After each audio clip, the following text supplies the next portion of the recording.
Here on this channel, I normally put a pretty positive spin on almost everything that I take a look at, review, or use, and that's because I like to look at the good in things. However, this is going to be a completely different video. Let's take a look at the worst Nerf blaster that has ever been created, in my opinion. Let's have a look.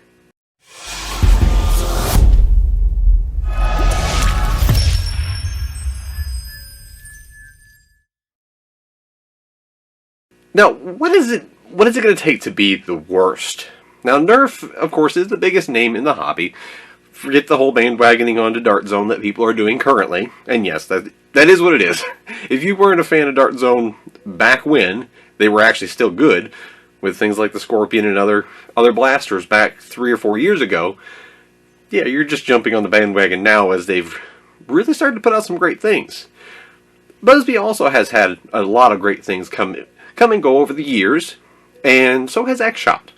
Nerf, however, has introduced some of the most iconic blasters in the hobby, and just in regular usage, but they have also made probably among the absolute worst. And I'm going to show you the single worst blaster I think that they've ever produced that comes way above and beyond anything that the other 3 brands have ever made. Because without really diving into it too much, I can't think of anything from Dart Zone, Busby, or X-Shot that was truly a failure. You know, they make some funky stuff, they make some great things, and they make things in the middle. But Nerf has had some huge flops. And the worst of the bunch, I've got to say, is the Zombie Strike Ricochet. See what you think. Leave your comments below if you have one that you think is worse. And now, we have to have some criteria. If it's the worst Nerf blaster ever made, how is that going to be classified? Well, performance needs to be bad. Functionality needs to be either overly complicated to use or fail to perform functionally. And it needs to basically offer nothing as an advantageous purpose. And this thing, I think, checks all 3 boxes. Performance-wise, it's the worst out of all the Vortex blasters. I mean, it by far has the worst performance. No questions asked. And functionally, it was difficult to use, jammed a ton, and it offered nothing over anything else. So, all 3 boxes. Check, check, and check. And it's only made worse by the fact that it's not only sensitive to aftermarket ammo, which a lot of Vortex blasters are, is actually sensitive to even slightly used Nerf brand. You know, like genuine Vortex discs will jam in this thing a lot. And to top it all off, if you have younger users, they can get their fingers pinched in this thing, and I don't know what Hasbro was thinking when they released this. And this was one of the later, barring the whole re-release of the VTX branch that came out as Toys R Us was just about to go under, and I think that kind of doomed that re-release. And don't get me wrong, I love Vortex. I mean, I have an entire bin of Vortex blasters because they're fun. They're fun, they're safe to use, and generally things such as the Proton, this thing is fantastic. This is I'm going to show you what a simple to use, easy to use, good performing Vortex pistol can be. Pull the rear out, load a disc into the back, shut it, and fire with pretty good performance. And this thing is not sensitive to aftermarket ammo hardly at all. I've used really badly, almost like chopped up ones, and this thing is, the Proton is one of my favorite, and so is the Vigilon. This is what Vortex can be. Good, simple, comfy, easy to use, has ambidextrous release. You know, if you have a jam, if you do have a jam, it does have that. And it's just a rear prime. Again, throw a disc in. I'm showing you good Vortex. This is a very good Vortex pistol. If you see these, grab them. And then grab about 100 of the discs and you can have some fun. You know, a few of these and that, it's good times. This, however, let's go over how to use it. I'm going to find a genuine Nerf.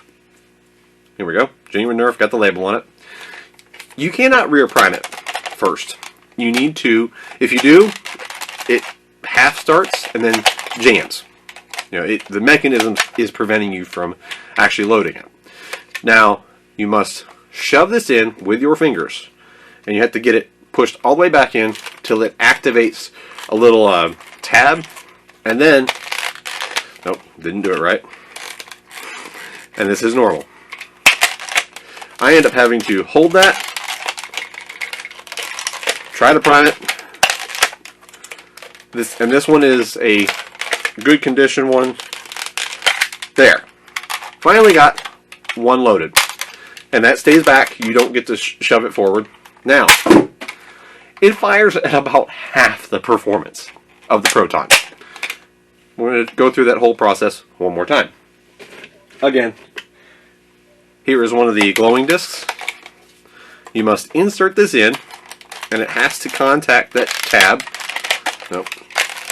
I'm not exaggerating this. You have to make it contact the tab. I'm trying to get it to do that. Let's see. And this is after having this thing for 2 years myself. I bought one new off of Amazon, still in the package. That's where this one came from.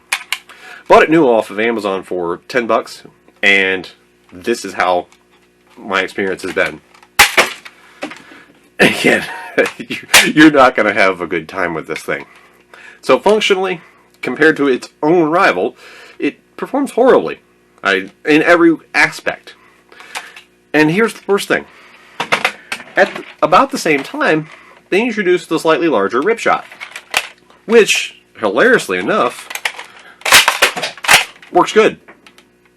You've seen, I just tossed it in, fired it, no problem. Again, so I don't know what the mechanism was that they did. This thing, I can just, and this is a used one that was thrifted. I can literally throw a disc in, and it works every single time. Ripshot actually works. The Ricochet, it's a fight, and this is a brand new one. I do have a thrifted one that has the exact same issues. So, functionally, it's terrible. And ergonomically, it's a little pistol. It's got a stubby little grip. Not anybody's going to really have a good time using it, like, ergonomically. But it's not the worst grip ever. Busby takes that with the Barbarian. That, to me, is the worst grip ever made. That's just me. But, yeah, even being a Busby fan, I will call them out when they deserve it.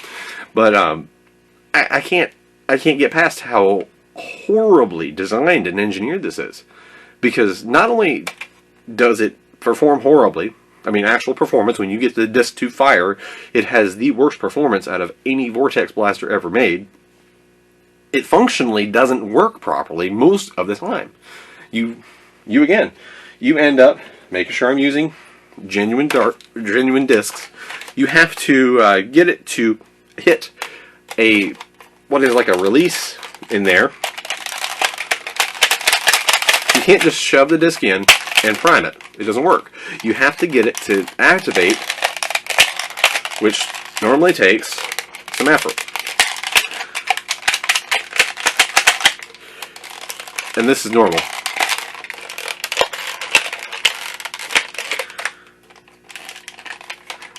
Yeah. Real world here.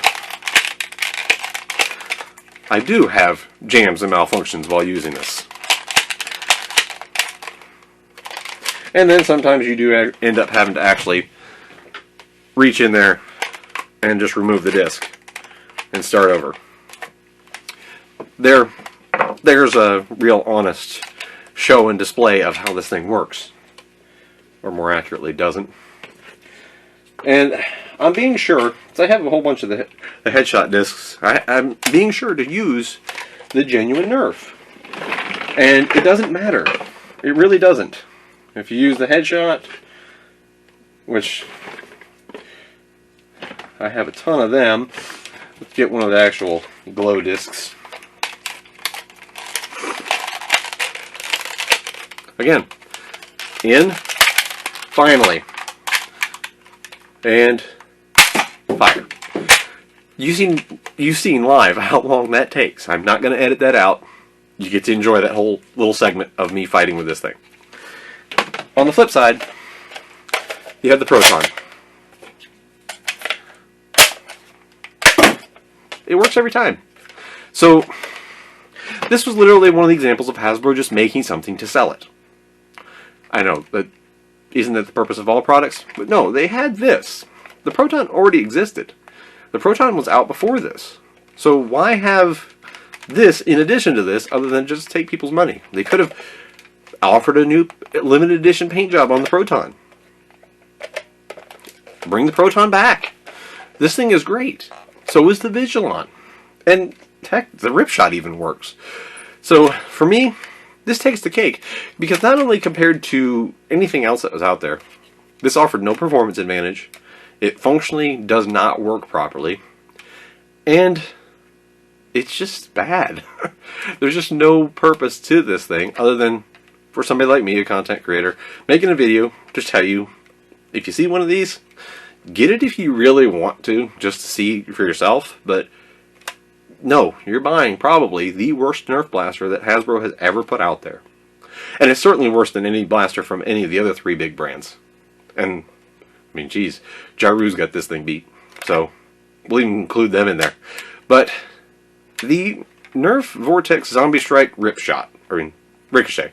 Ripshot's actually good. The Nerf, yeah, let's spit this whole thing out. Nerf Vortex Zombie Strike Ricochet. The worst Nerf blaster ever made, in my opinion. We'll see if there's any others that come close. If you have one that you think is actually worse than this, in comparison to its peers, put it in the section below here. Let me know what you think. And if you like the video, please give it a thumbs up. And if you're not subscribed, go ahead. I put this at the end of the video because if I've earned your loyalty, then go ahead. And if you would, share this video around. I am looking to try to grow this channel quite a bit. I'd like to hit 5,000 subscribers by the end of the year if that's even possible. But thanks for watching. Hope you enjoyed this.